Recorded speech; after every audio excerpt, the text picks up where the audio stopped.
Y para ampliarnos esta información tenemos en la línea de Mega Noticias TVC a la Secretaria de Salud Capitalina, Oliva López Arellano. Doctora, muchísimas gracias por tomar la llamada. Hola, buenas tardes. Saludo a ustedes y a su auditorio. Hace unos días platicábamos sobre una eventual llegada de la fase 3. Hoy estamos en la fase 3. Tenemos nuevas medidas para restringir la movilidad en la Ciudad de México y esto pues espera que se eviten los contagios con este tipo de medidas. ¿Cómo lo ha tomado la ciudadanía? ¿Cómo han visto esta reducción en la movilidad? Yo creo que la ciudadanía está volviendo a tomar cartas en el asunto y está de nuevo dando la dimensión que requiere esta epidemia, porque sí consideramos que las semanas anteriores relajaron el resguardo domiciliario, que la gente bajó la guardia, empezó a salir, empezó a hacer una actividad como cotidiana normal y todavía no estamos en esa condición. De hecho, al entrar a la fase 3, pues lo que estamos viendo es una velocidad mayor de propagación del virus, mayor contagio y riesgo grave de que se contagien muchas personas. Entonces, es importante el resguardo domiciliario y estas medidas anunciadas en la fase para la fase 3, pues lo que permiten es regular flujos de población. ¿Qué tal? Le saluda Joely Ramírez, secretaria. Hay muchas tiendas de comida, muchos centros comerciales donde justamente la gente va por abasto y están exigiendo el uso de cubrebocas, así como lo exigen en las instalaciones del metro de la Ciudad de México. Para todo nuestro auditorio que nos sigue a esta hora, ¿va a ser obligatorio el uso del cubrebocas en Ciudad de México? Se está instrumentando sobre todo en el metro. En las estaciones se recomienda, por supuesto, su obligatoriedad en las estaciones donde hay mucha concentración de personas. Nosotros lo recomendamos porque es una barrera adicional a el contagio, sobre todo cuando se tiene mucha cercanía con otras personas. Ya sabemos que el virus puede estar presente incluso en gente que no tiene síntomas, en asintomáticos, y por lo tanto usar el cubreboca como un elemento adicional a las otras medidas. La principal es resguardarse en casa, pero si se tiene que salir por medicamento, por alimento, por trabajo en actividades esenciales o por alguna razón de peso, como podría ser que no se puede dejar de trabajar porque se vive al día, pues usar el cubreboca, tomar todas las medidas higiénicas, usar el gel alcohol y todos estos recursos de la sana distancia que nos permitan y de la higiene que nos permitan pues reducir el contagio y exponernos lo menos posible.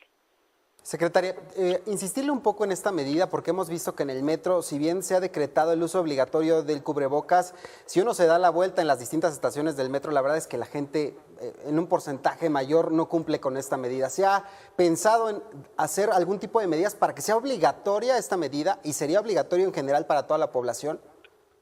Pues la medida es la recomendación, es decir que es obligatoria y poner disponibles los cubrebocas para que las personas los puedan utilizar, también así como se pone a disposición de las personas el gel alcohol. Entonces hay un trabajo de información, un trabajo de insistir en la corresponsabilidad, de que el gobierno hace una serie de medidas, toma una serie de disposiciones para facilitar este uso obligatorio y las personas deben pues usarlo y deben ser corresponsables en aplanar la curva en esta pandemia.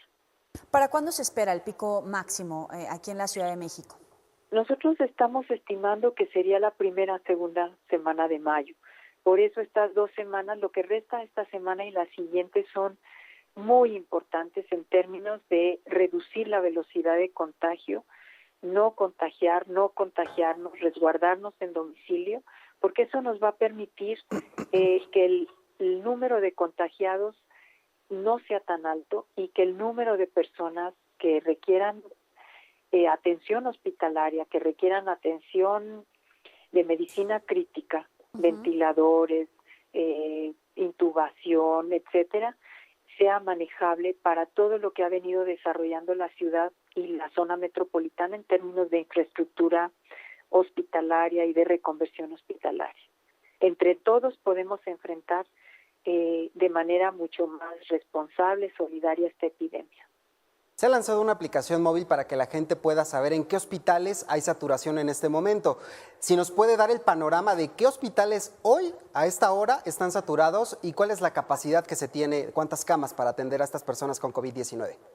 Sí, la aplicación es una aplicación bastante útil que se puede consultar y ahí dice en términos globales, porque no viene con detalle el número de camas ni nada, pero viene un semáforo y en términos globales dice a dónde se puede dirigir la persona. Ahora, en este momento, ¿cuáles son las unidades hospitalarias que tienen mayor ocupación? Sí.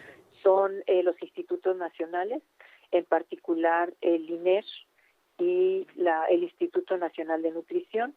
También está el GEA González, que está recibiendo y también tiene capacidad de atención, el General de México y el Juárez de México.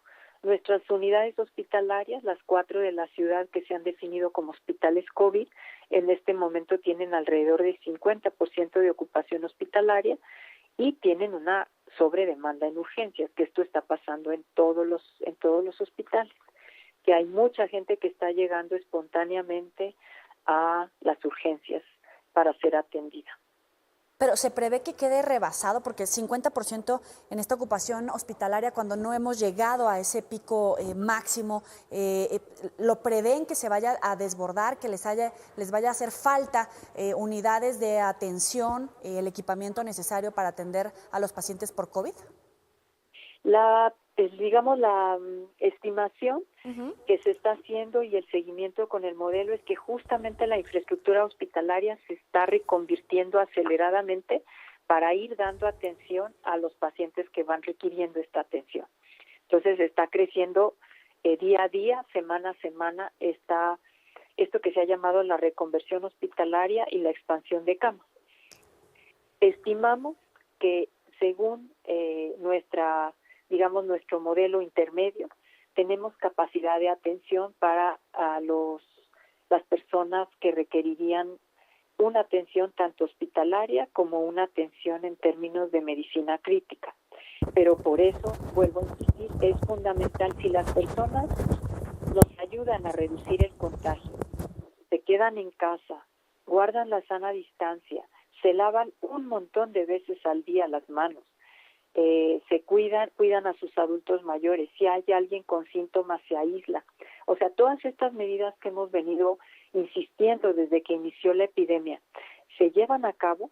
Lo que vamos a tener entre todos es un aplanamiento, vamos a conseguir un aplanamiento de este pico epidémico y vamos a poder atender a todas las personas que estamos previendo que se requieran atención con suficiencia.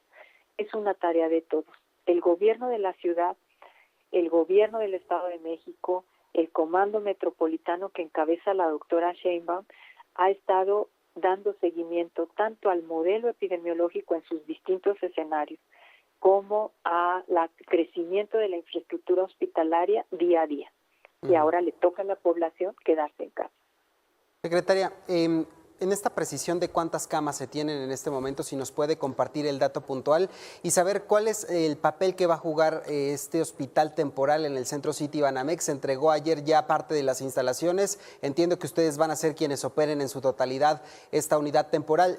Y si ya hay movimiento de pacientes hacia estas camas.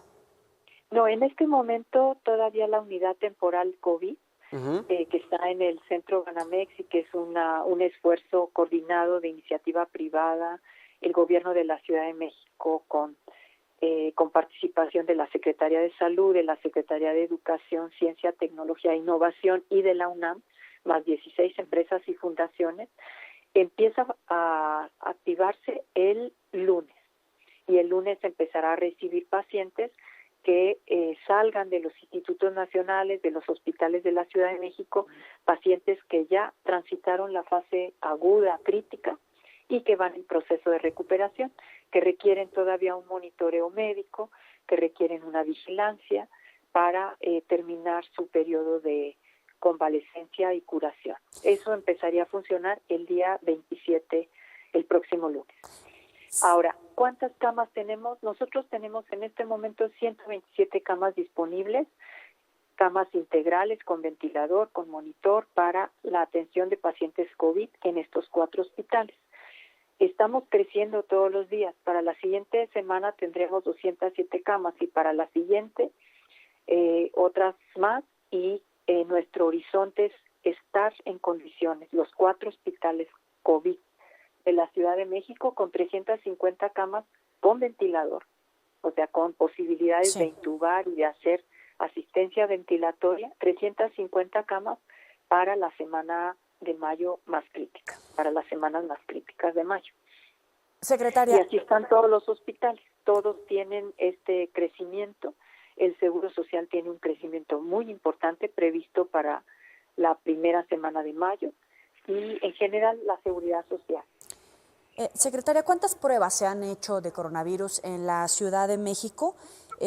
¿Cuántas tienen listas para aplicarse? Porque entiendo que van a distribuirlo a lo largo y ancho del país. ¿Cuántas están listas en la Ciudad de México en caso de ser necesario para aplicarse? ¿Y qué opina de esta falta de coordinación de información entre algunos estados y las cifras que están otorgando todas las noches a través de la Secretaría de Salud? ¿Ese caso se puede replicar en Ciudad de México o la Ciudad de México está exenta de que no coincidan las cifras locales contra las del gobierno federal? Bueno, nosotros tenemos mucha coordinación con la Secretaría de Salud del Gobierno de México. Las cifras, de hecho, son las que reportan los estados. Los estados reportamos a la plataforma y es lo que reporta el informe técnico de todos los días. Entonces, puede haber algunas inconsistencias porque un paciente, por ejemplo, calificado como sospechoso COVID, se le hace la prueba y resulta que es negativo, entonces se modifica esa sospecha, ¿no? Ya queda descartado. Tiene este movimiento. Las cifras finalmente son expresiones un poco estáticas de la dinámica de la epidemia, pero lo que presenta el informe técnico lo alimentamos desde los estados. Esto es importante señalarlo. En la Ciudad de México, además, se tiene un monitoreo en este comando metropolitano que coordina la doctora Claudia Sheinbaum, jefa de gobierno.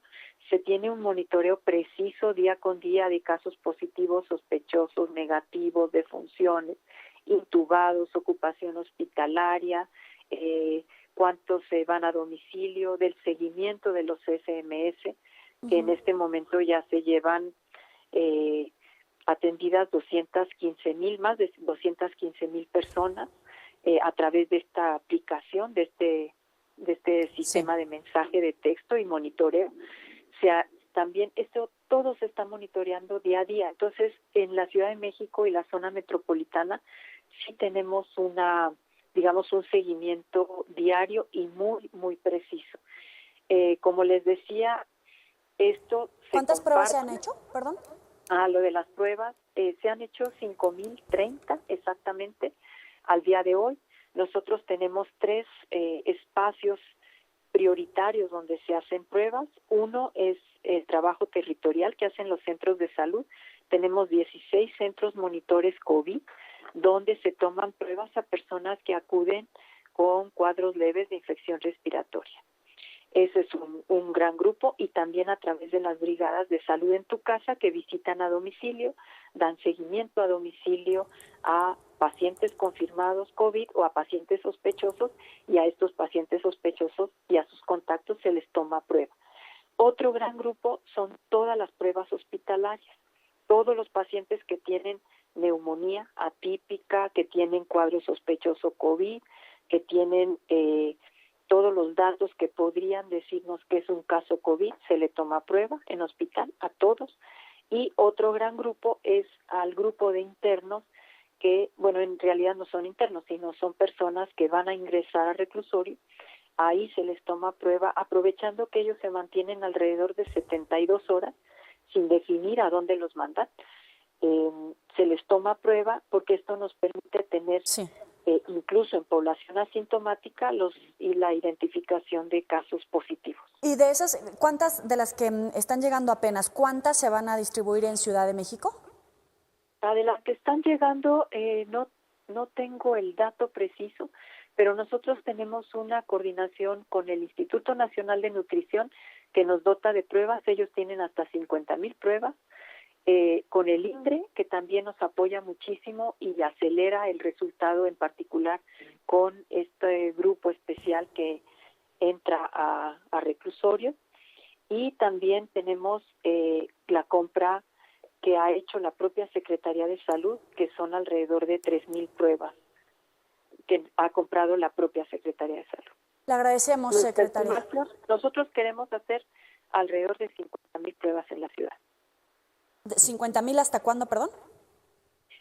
En el periodo que dure la epidemia, que estimamos que es un periodo largo. Sí.